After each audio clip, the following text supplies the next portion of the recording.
You say that I'm mad. The disease has sharpened my senses, not dulled them, not destroyed them. Of all it was my sense of hearing acute, and I heard all things in the heaven and in the earth, and I heard many things in hell. Then am I mad? Hearken and observe how healthily, how calmly I can tell you the whole story. It's impossible to say how first the idea entered my brain, but once conceived it haunted me day and night. Object, there was none. Passion, there was none. I love the old man. He had never wronged me.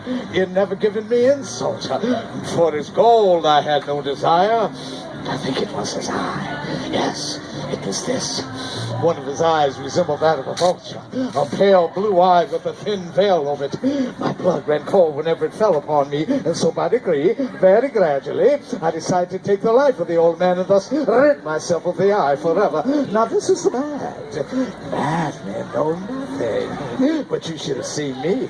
You should have seen how wisely I proceeded, with what caution, with what foresight, with what dissimulation I went to work. And I was never kinder to the old man than during the whole week before I killed him. And every night, just at midnight, I turned the latch of his door and opened it, oh, so gently. And when I had made an opening sufficient for my head, I put in a dark lantern, all closed so that no light shone out. And then I thrust in my head. Cunningly I thrust it in. I moved it slowly, very, very slowly, so as not to disturb the old man's sleep. It took me a whole hour to get my head far enough into the room that I could see him as he lay upon the bed. Would a madman been as wise as this? And when my head was well into the room, I undid the lantern cautiously, for the hinges creaked. I undid the lantern just enough that a single thin ray fell upon the vulture eye. Now this I did every night for 7 long nights, but always I found the eye closed, so it was impossible to do the work. For you see, it was not the old man who vexed me, but it was his evil eye. And every morning, just at daybreak, I walked boldly into his chamber and spoke courageously to him, calling him by name. And so you see, he would have been a very profound old man indeed. I suspected that every night, just at midnight, and usually cautious in opening the door, a watch's minute hand moves more quickly than did mine. Never before that night had I felt the extent of my own power to think that there I was, opening his door little by little, and he not even to dream of my secret thoughts or deeds. I fairly chuckled at the idea, and perhaps he heard me, for he moved suddenly on the bed as if startled. Now you may think that I drew back, but no. You see, the room was black as pitch. The shutters had been fastened for fear of robbers, so I knew he could not see the opening of the door, and I continued to push it on steadily. I had my head into the room and was about to open the lantern when my thumb slipped upon the tin fastening. The old man sprang up in the bed crying out, "Who's there?" But I kept still. Said nothing. Oh, lay back down. He was sitting up in the bed listening, just as I had done night after the death watches in the wall. Presently I heard a slight groan, and I knew it was the groan of mortal terror. It was not a groan of pain or grief. It was a low, stifled sound that comes from the bottom of the soul when overcharged with awe. I knew the sound well. Many a night, just at midnight, when all the world slept, it had welled up within my own bosom, deepening within me. I say I knew it well. I knew what the old man felt and pitied him for it, although I chuckled at heart. He had been lying awake ever since the first noise. His fears had ever since been growing upon him. He had been trying to fancy them all causeless, but could not. He had been saying, only the wind in the chimney, or it is just a mouse crossing the floor, or it is merely a cricket who has made a single chirp.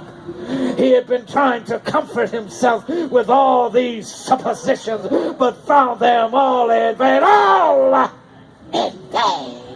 because death enveloped him, enveloping the shadow that caused him to feel, for he neither saw nor heard, to feel the presence of my head within the room. And then I had waited a long time, very patiently. I resolved to open a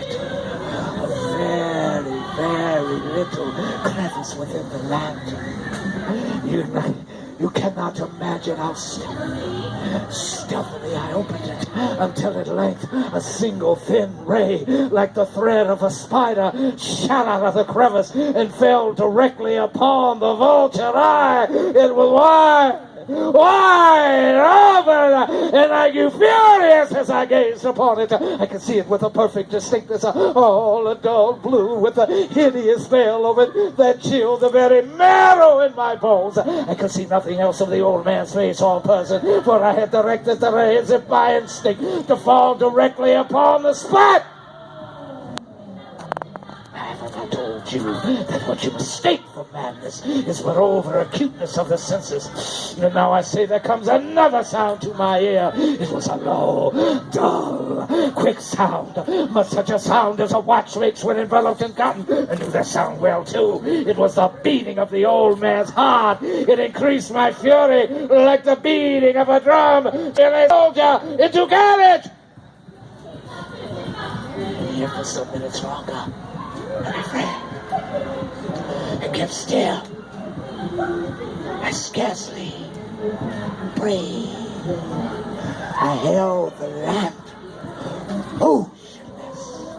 I tried how steadily I could maintain the ray upon the eye, but the awful tattoo of the old man's heart increased. It grew quicker and quicker and louder every instant. The old man's terror must have been extreme. It grew louder, I say, louder every moment. You mark me well. I have told you that I'm nervous, and so I am. And now, at the dead hour of night, amidst the dreadful silence of that old house, a noise so strange as this excites me to uncontrollable terror. Here for some minutes long I refrained, kept still, but the beating grew louder and louder. I thought the old man's heart must burst, and now a new anxiety seized me. The noise would be heard by a neighbor. The old man's hour had come. With a loud yell, I threw open the lantern and leaped into the room.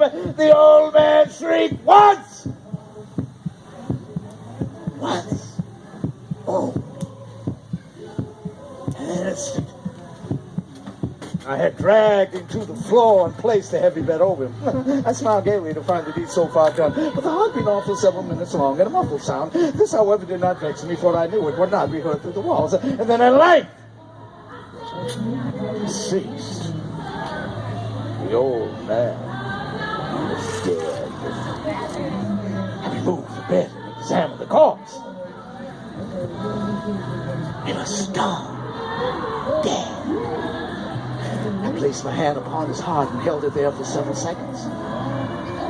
There was no pulsation. He was stone dead. You trouble me no more. You think me mad? You will think so no longer when I tell you the wise precautions I took in concealment of the body. The night waned, and I worked hastily, but in silence. I removed 3 planks from the floor of the chamber. I then deposited them all between the scantlings. I then replaced the board so cleverly, so cunningly, that no human eye, not even his, could have detected anything wrong. There was nothing to wash out, no stain of any kind, no blood whatsoever. I had been too wary for that. And when I had made an end to my labors, it was 4 o'clock, still black as midnight.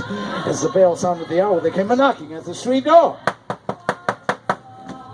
I went down to answer it with a light heart, for what had I now to fear? They entered 3 gentlemen and introduced themselves with perfect suavity as officers of the police. A shriek had been heard by a neighbor during the night. Suspicion of foul play had been aroused. Information had been lodged at the police office, and they had been deputized to search the premises. I smiled. But what had I to fear? I bade the gentleman welcome.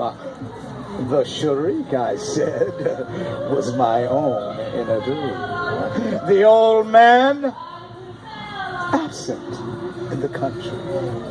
I bade my gentleman search. Search where? I led my visitors all over the house. I bade them search. I led them at length to his chamber. I showed them his treasures secured and undisturbed. And in the enthusiasm of my confidence, I brought chairs into the room and desired them here to rest from their fatigue. And in the wild audacity of my perfect triumph, I placed my own chair upon the very spot beneath which reposed the corpse of the victim. The officers were satisfied. My manner had convinced them. I was singularly at ease. They sat, and while I answered cheerily, they chatted of familiar things. But ere long, I felt myself getting pale and wished them gone. My head ached, and I fancied a ringing in my ears, and still the man sat and chatted. I tried to talk more freely to get rid of the feeling, but it continued and gained in definitiveness until at length I found that the sound was not within my ears. Well, no doubt now I grew very pale, but I talked more fluently and with a heightened voice, and yet the sound increased, and what could I do? It was a low, dull, quick sound, but such a sound as a watch makes when enveloped in cotton. I gasped for breath, and yet the officers heard it not. I talked more quickly, more vehemently, and yet the noise steadily increased. I rose and argued about trifles in a high key with a violent gesticulation, but the noise steadily. Why would they not be gone? I paced the floor to and fro with heavy strides, as if excited to fury by the observations of the men, but the noise steadily increased. Oh, what could I do? I foamed, I raved, I swore, I flung the chair upon which I had been sitting and grated it upon the bars. But the noise arose above all. It grew louder. And still the man sat and pleasantly smiled. Could it be they heard it not? No, they heard, they suspected, they knew. They were making a mockery of my horror. This I thought, this I think. But anything was better than this agony. Anything more tolerable than this derision.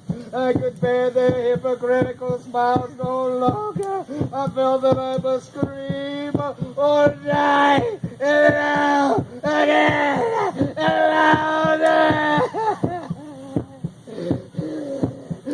Villains! Dissemble no more. I admit the deed. Tear up the planks. Here. It is the beating of his hideous